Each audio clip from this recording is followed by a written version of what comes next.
Welcome to our podcast, A Novel Talk, co-hosted by Carl Lee, and I'm Wendy Kendall. I have a sweet treat of a summer beach read for you, my new mystery romance, Cherry Shakes in the Park, an adventure of dangers, divas, and frothy delights, now available for pre-order on Amazon, Barnes & Noble, and other online retailers.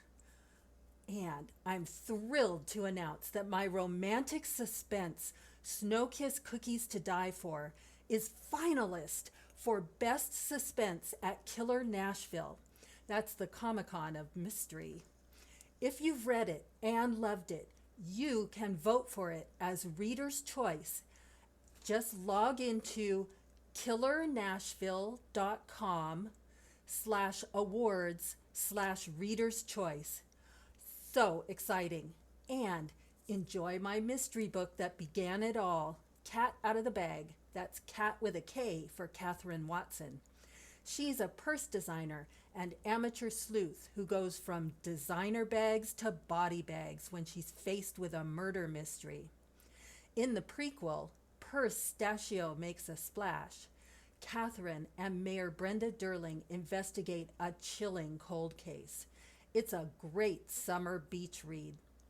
And announcing, watch this holiday season for my brand new romance, Heart of Christmas Cookies and Dreams. I'm so excited for you to read this sweet romance story. Thank you to all the readers who've let me know how much you enjoy my books. And here comes your co-host. And one of the readers who enjoy your books. Aw. Hi, my name is Carl Lee, and I write paranormal fantasy. My current work in progress is a paranormal detective series featuring a witch who aids in solving a paranormal mystery. And it is super. Yes. And our guest today is Debby Grahl. If you love steamy R-rated romance with mystery and suspense, you are in the right place. Award-winning author Debby Grahl lives on Hilton Head Island, South Carolina, with her husband David. Besides writing, she enjoys biking, walking on the beach, and a glass of wine at sunset.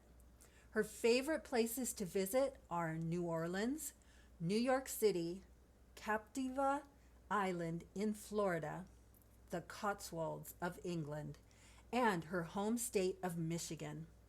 She is a history buff who also enjoys reading murder mysteries, time travel, and, of course, romance. Visually impaired since childhood by retinitis pigmentosa, she uses screen reading software to research and write her books. We're excited to talk with her about her books, His Magic Touch and Mountain Blaze. Welcome to A Novel Talk, Debby Grahl. Hello, and thank you so much for having me tonight. Well, you are welcome. We both really enjoyed your books.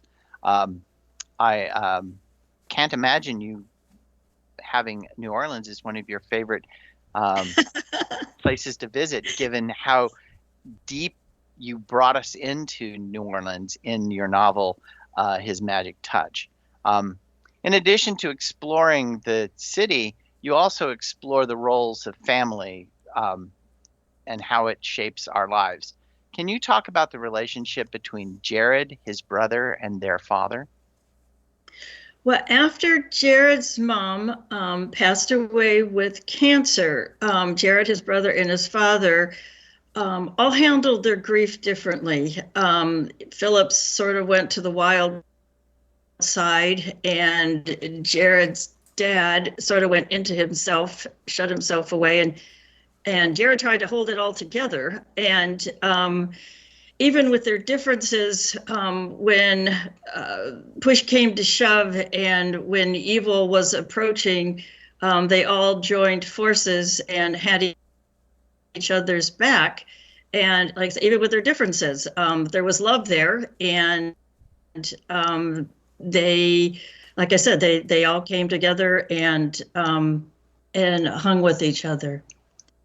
Yeah, well, Philip definitely put Jared through his paces Yes, he did. in He this book. definitely did. Another speaking of Jared and relationships, another important relationship in this novel is the one between Jared and Kendra. They seem perfectly matched at the beginning of the story. That is until Adam interferes. Um, how does Adam weaken and strengthen Jared and Kendra's relationship? Without giving any spoilers, of course. Yeah, well, this is going to be a little tricky without doing that.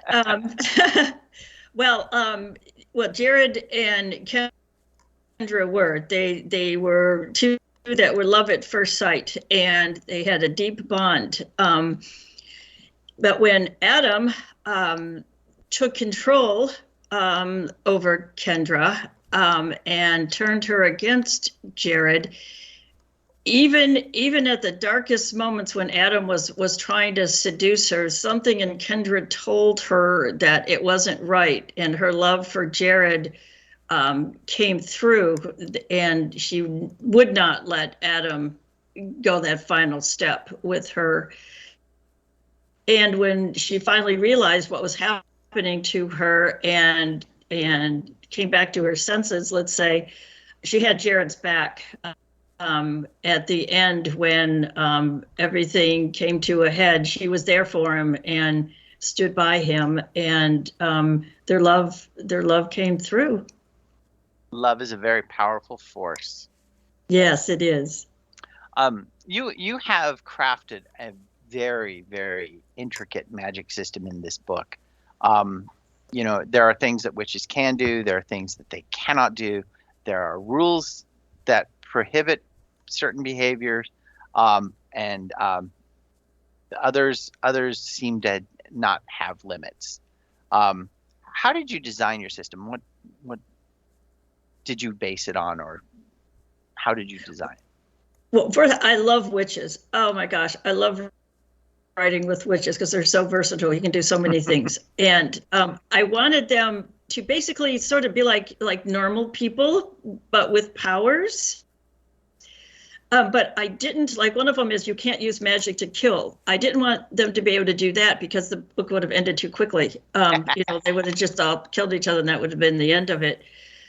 So I wanted them to have limitations, and I think a lot of it with some have more power, like Jared had more power than some. And I think it's just training and control and inheritance. Jared inherited power from both his parents. Mm-hmm.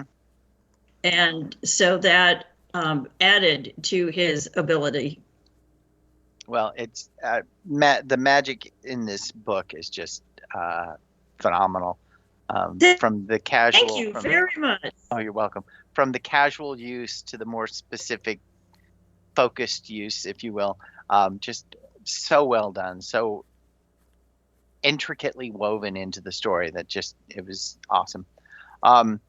New Orleans, one of the most haunted places in the country. Jared encounters several ghosts. Some of them are even related to him. Why do the ghosts play at giving information? They hint at knowledge rather than tell him what he needs to know, other than it would end the story very quickly. Yeah. Well, other than witches, I love ghosts, and especially New Orleans. I mean, they're just there. In fact, the hotel that I use in the book is the Hotel Montillon in New Orleans. Is one of the most haunted hotels there, and that's I changed the name, but that was a hotel that was my idea for that. And the ghosts, I wanted them to have a prominent role in the story. But like you said, I wanted the mystery part of it. I wanted the ghosts to help along with the mystery and kind of, make Jared work for it a little bit instead of just, coming out and saying, okay, this is what you need to do and this is where you need to go. And I had fun with the ghosts. I really did. I especially Angelique, and I named her after, there was an old show in the 60s called Dark Shadows. Dark Shadows. I was wondering that. I love Dark Shadows. I loved Dark Shadows, and I loved Angelique in that, so I had to name my ghost Angelique. I actually, when I kept reading her name, that was the image that popped into my head. That's her. Excellent. One more relationship question, because the character interactions in this book are just amazing and phenomenal. I'd like you to address one more relationship, and that's between Kendra, Deanne, and Lauren. Well, they met as young girls, and I think even though they all have different personalities, their personalities click. Deanne is sort of the firecracker, she just off and going. And, Lauren's our calm herbalist. And Kendra is our romantic, and she's sort of, I don't want to use the head of the girls, but she's sort of their leader in a way, I guess. And they just, like I said, they just clicked, and their personalities, I wanted to make them different, but as one, so they would merge together, and the three of them would bond. Yeah, well, I just love all of the scenes where the three of them are together, especially when they're pulling their resources together to try to help, quote unquote, Jared. Yes, yes, and they get themselves into trouble a little bit, but yeah. Which is what I liked. always like causing the characters in books pain and suffering. Yeah, exactly. They have to get in a little bit of trouble in order to, I just think it spices up the story a little bit. It does. Hey, Wendy, do you have any questions about Mountain Blaze? I do. In your page-turning book, Mountain Blaze, the romantic scenes are breathtaking, and the suspenseful mystery that develops to surround the couple builds with an insistence, so it just can't be put down. What is important for an author to keep in mind when blending genres like that? Well, my two favorite are mystery and romance. And in all of my romances, there's a mystery. I don't write just straight romance. So I try to have the two come together as one. But you have to, you have to make sure that the romance has its story and the mystery has its story, and just bring them together and make it work. Oh, it definitely works. Thank you. Wendy, are you taking notes? Yes. That's right. Okay, now Diana and Dylan are an intriguing pair. They are full of contrasts, yet they're drawn to each other. And there are plenty of reasons why they should stay away from each other. Can you tell us a little about these two who meet at a Thanksgiving family gathering? Well, my idea for Diane and Dylan came while I was researching the book.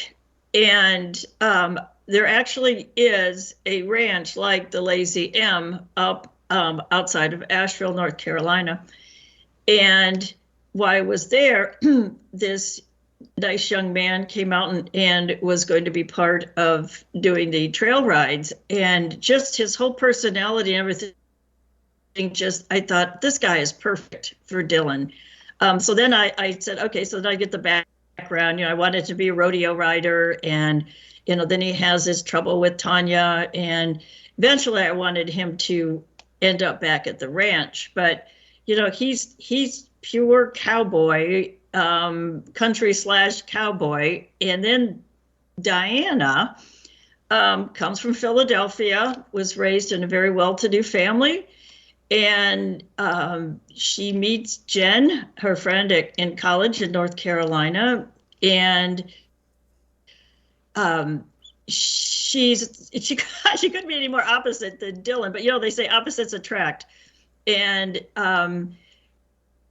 she's oh goodness, she's serious, but she's also fun, and she's been sort of, her mother was a very strong influence on her, so she didn't experience a lot of things that a lot of girls did, and so she's kind of reserved, but then again, she's got her spunky side too. She certainly does. which Dylan helps bring out. Yeah, there's so much fun together. I think, like you said, when opposites attract, that there's just so much fun in that for the reader. Much of Mountain Blaze takes place in North Carolina, and the setting is so beautifully woven into the story as much more than a backdrop. And the mountain itself is integral to the action. It's depicted at times in peaceful tranquility, and at times it's laced with dangers. How did you choose this setting for this story? Well, as I said, I was up there researching. I was in the area years ago. I had friends that had a cabin up there and invited us, and so we were doing some exploring, and that's when I first came across the ranch. And there actually is a ski area up there. Pretty much everything in the book is real. I had to change the names, but the town is there, and I just thought it was just a very pretty and cool setting for the book. It's the first one in my Carolina series, and I wanted to start up in that area. And I don't try to get anybody who hasn't been to North Carolina to see how that country is. Maggie Valley is up in that area in a town called Waynesville.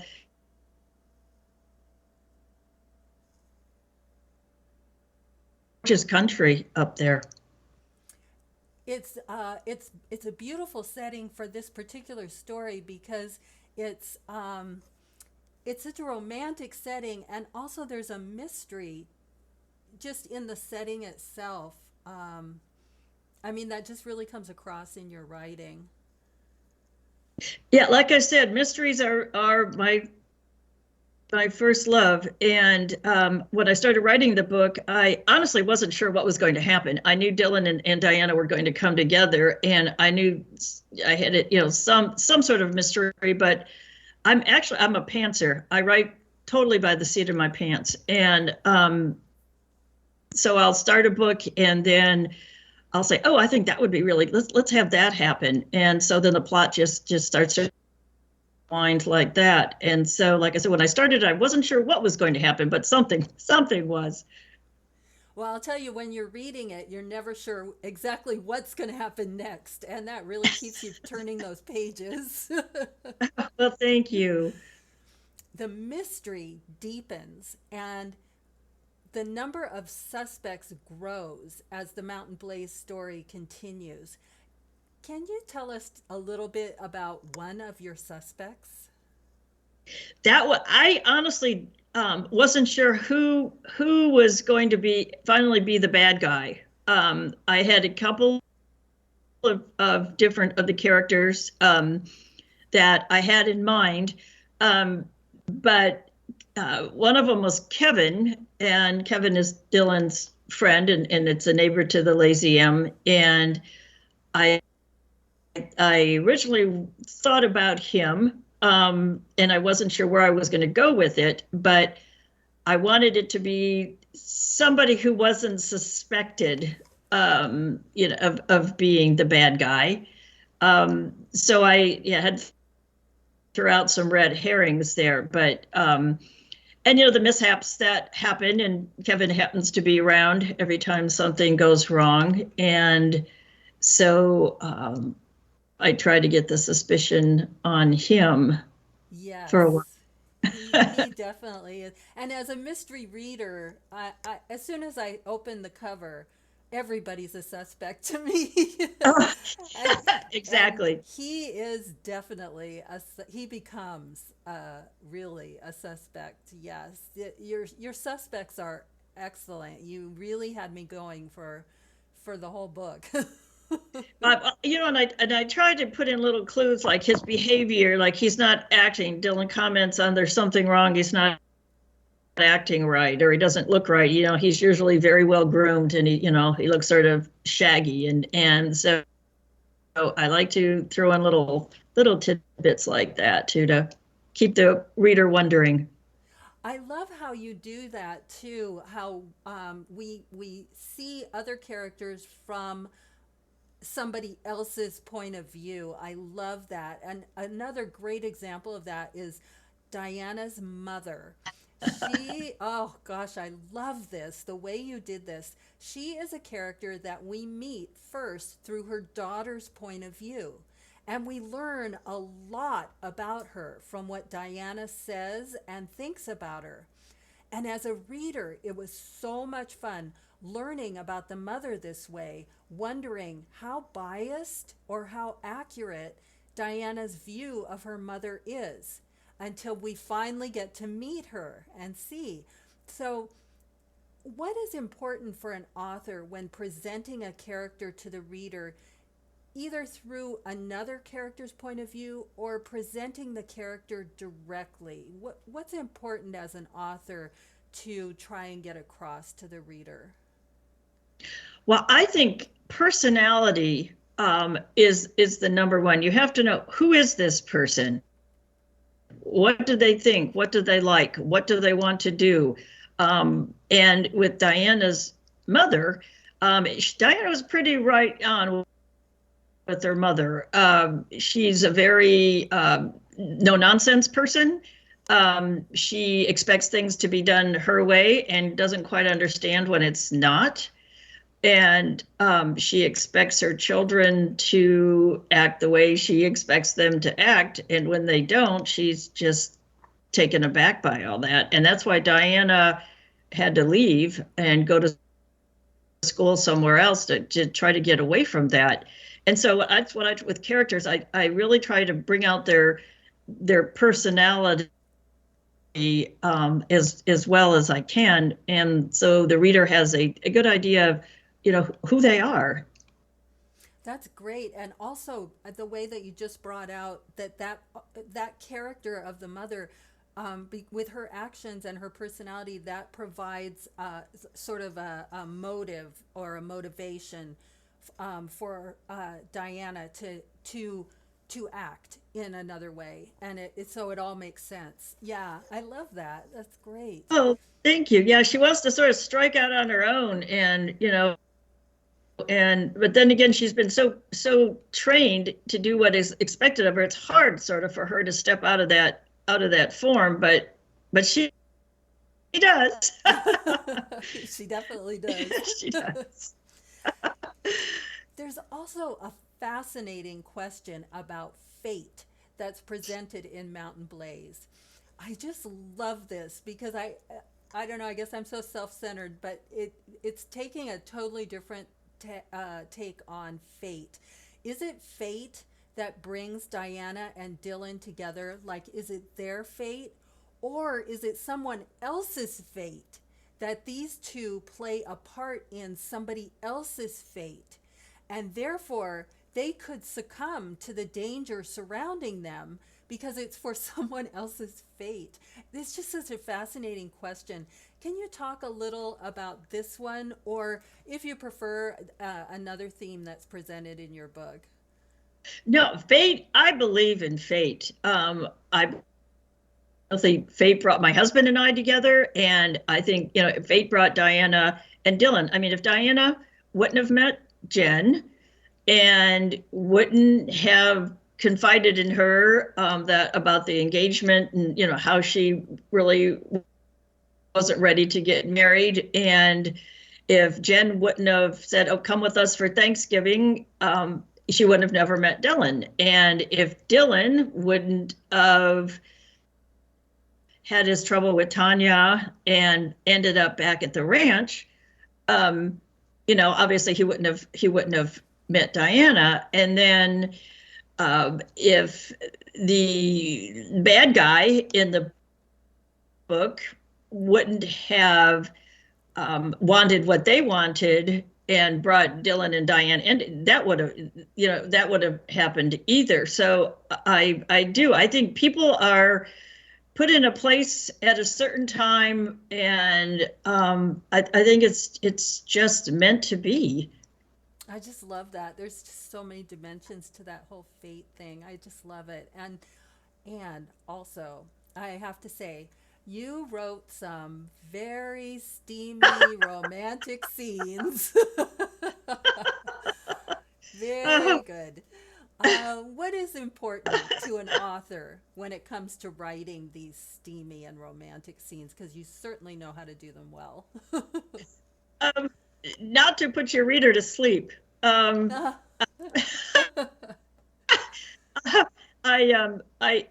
try to I don't know it. This is one thing that I actually, if you can see me now, my face is red.